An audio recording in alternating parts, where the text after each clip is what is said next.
接下来的时间，我们将进入到今天下午的第3个主题演讲——空间计算革命。在这里呢，也温馨提示一下我们现场的各位来宾，因为下午的分享都是纯英文的。如果各位有需要，可以在门口领取我们的同传设备。谢谢。Okay, now let's begin the third presentation. The revolution will be spatialized. Let's welcome Nathan Brown, the CEO of Tomorrow Never Knows. 接下来我们将进入到我们的主题演讲——空间计算革命。我们也有请 Tomorrow Never Knows 总裁 Nathan Brown. Welcome.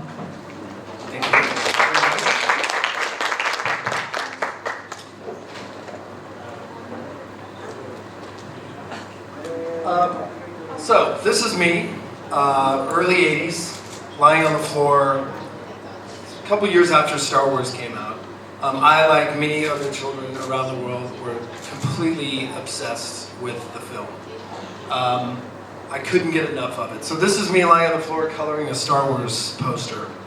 But coloring posters and playing with action figures and watching the films just really wasn't enough. I truly did want to be a character in the story.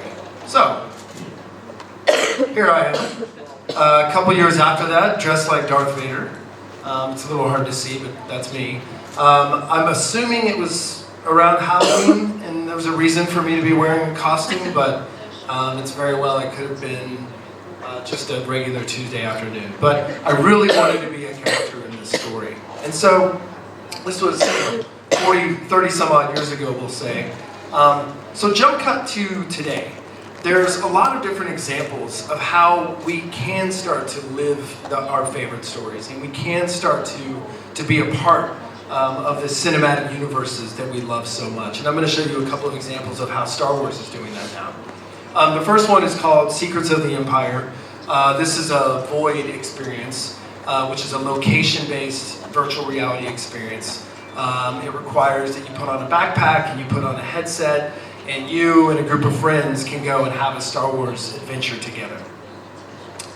Another example is Vader Immortal. This is another Star Wars experience that's available on the Oculus Quest, which recently shipped. It's a great experience. Really the main difference with this is that you don't have to go to a physical location to experience this. You can put it on in the comfort of your home or here or at work, and you can have an immersive Star Wars experience wherever you are. And I'm going to show you another example that's also on a different end of the spectrum, but really, really exciting. Before that though, Project Porg, this is another Star Wars project that's available on the Magic Leap. It's less of a narrative experience and more of a digital character sort of living inside of your home or wherever you are in real life. And then the next example was one I was referencing, and I'll play a quick video.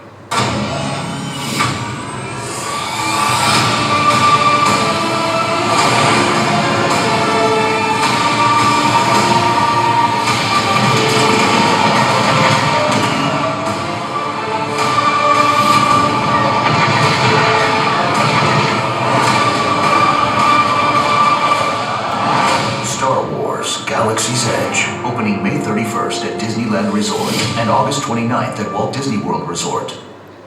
So, that's awesome. I don't know if you've heard of this yet or not, but it's a giant, real-world, world-scale, physical Star Wars experience that you can go to Disneyland in Anaheim, California, and you can live in this world. As great as all of those previous examples are, they're limited in some way. Whether it's limited that you have to go to a location like the Void to experience it, or limited by something like this. I mean, you see it right here, capacity is limited. Anaheim, California is a long ways away from most of the world, so geography and expense limits the availability for you to experience something like this. So, that's where we get to spatialized computing, and why I believe that the revolution of storytelling and living in a world of characters will be spatialized. So, what is spatial computing? There's a lot of different ways to describe it, whether it's mixed reality or extended reality, but at the end of the day, it's the blending of technology into our world that allows you to experience data in the real world, and it allows you to experience stories in the real world like we never could before. So, in very short, digital plus physical is a very harmonious combination, and we believe that spatial computing is what's really going to unlock the abilities for us to do a lot of these things I'm about to talk about. Another way to look at it is the evolution.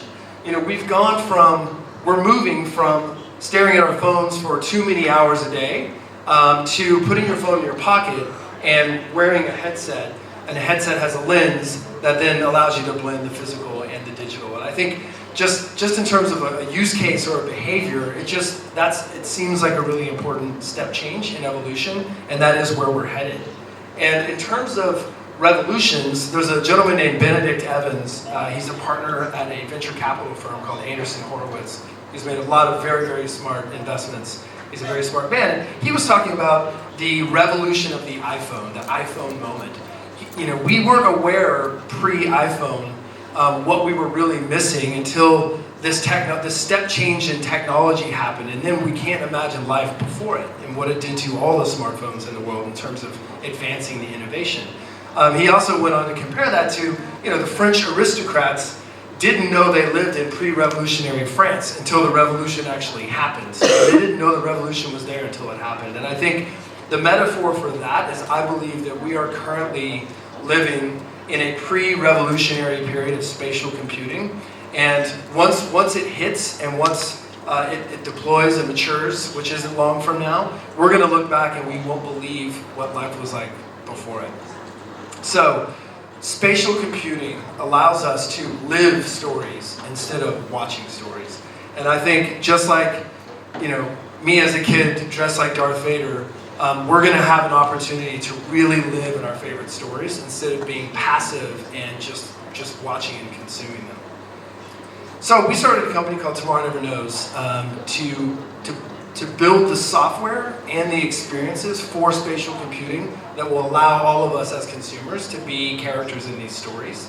Founded by myself, two other people, we're all pioneers in the immersive storytelling space. You know, a couple of examples just to show you sort of how we, you know, push and oftentimes violate the limits of storytelling, the limits of technology, so that we can create things that haven't been created before. One of which, Discovery VR, we were the first to ever put a 360 camera into space a few years ago. We won a couple of Webbies for that. My partner, Sashka, created Dear Angelica when he was the head of Oculus Story Studio.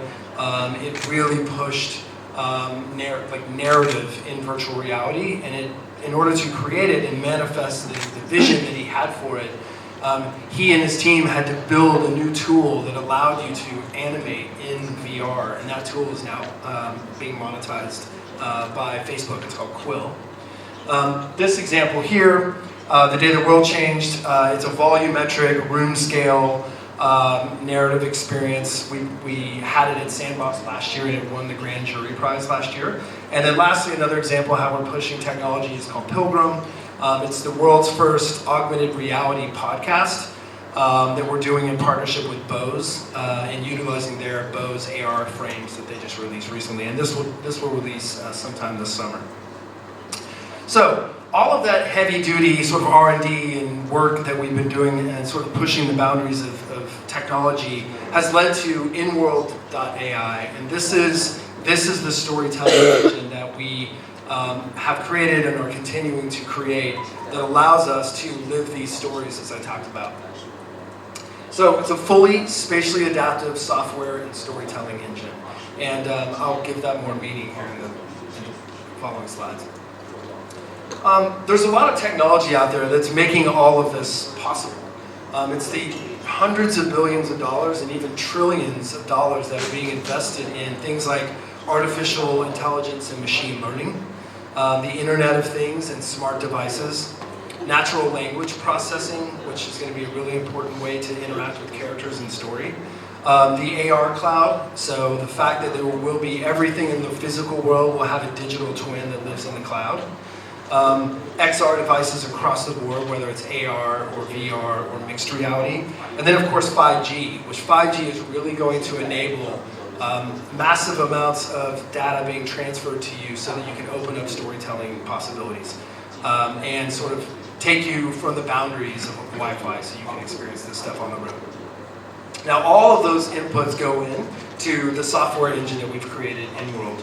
And a little bit more detail about that. There's a lot of different input signals that go into the software, so the software can then determine how and where to tell you the story. So some of those are, real-time meshing. If you saw Sean's Magic Leap demonstration earlier, it's the understanding of what is in the real world by computer vision.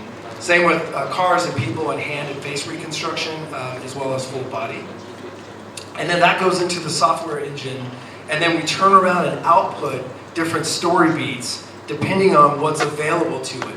So if you have a head-mounted display like a HoloLens, whatever IoT devices you have in your house, whether it's a smart speaker or a smart doorbell or even a Roomba for that matter. Screen-based AR, there's 1 billion AR-enabled smartphones out there in the world. We want to make sure that our stories are accessible through those phones as well. And then things like audio AR, like the Bose project that I mentioned, is another way that we can deliver story beats to you. And in terms of those story beats, I want to show the progression of storytelling and where I think it's headed with spatial computing. This is story watching. This is what we're all familiar with. This is a linear story that's told by a director or a creator, so that all those black dots are story beats. The director as the dictator. You see exactly what they want you to see when they want you to see it, just like any feature film or television show.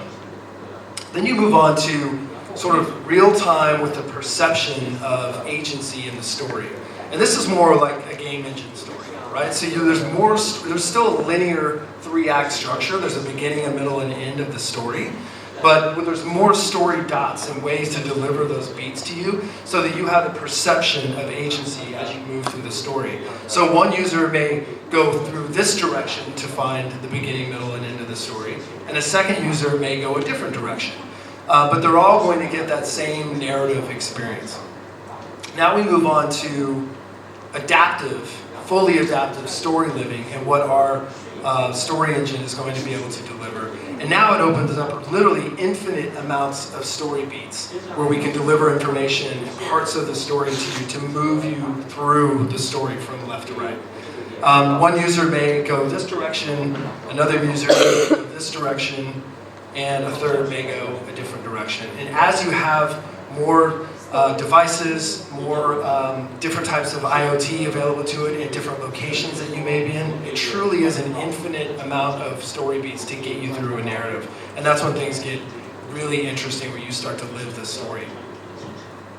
So, in other words, Star Wars comes to you. No longer do you have to go to the void. No longer do you have to go to Galaxy's Edge. We're moving towards a future where you're going to have the ability to live that story. And I'll give you like an example of how that might work, because I'm the Star Wars fan.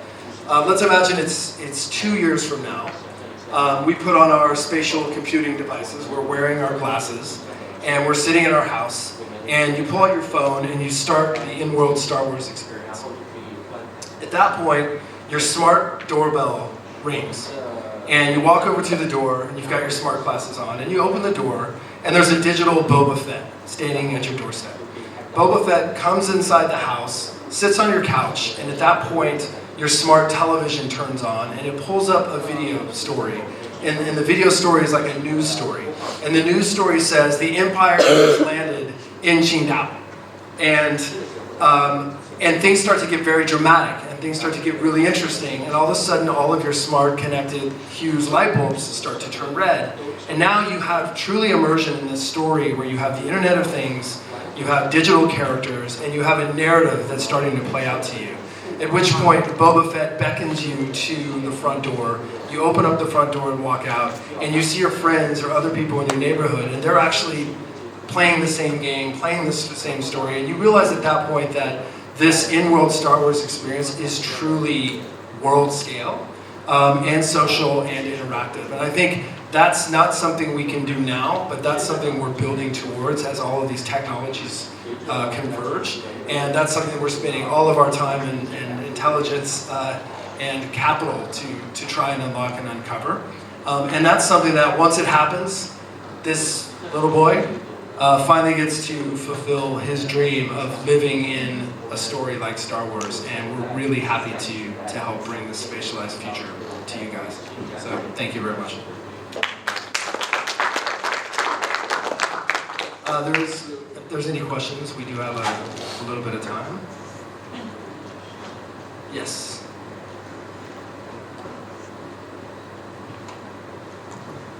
Hi, Nathan. So you said that right now that's not possible. So what are the limitations that you're running into right now in developing that concept? Actually, that's a really, really cool concept. Yeah, I mean, I think the possibility of doing it in, if you saw Sean's example with Magic Leap, if you do it in your house and it's more location based in that way, and a little bit more controlled, where you know the Internet of Things, devices that are connected, that's something that we can do today. But as we start to go outside of the house and look at world scale, where you're actually leaving your house and going to a public park because the Empire has landed there, and then multi people can converge on that same story, we're a little bit away from that. Like that's something that particularly 5G will start to enable when you can get outside of the house and do that. Thank you. Yes. So, what do you see this type of media in the smartphone space? Because as you see, there are some trends.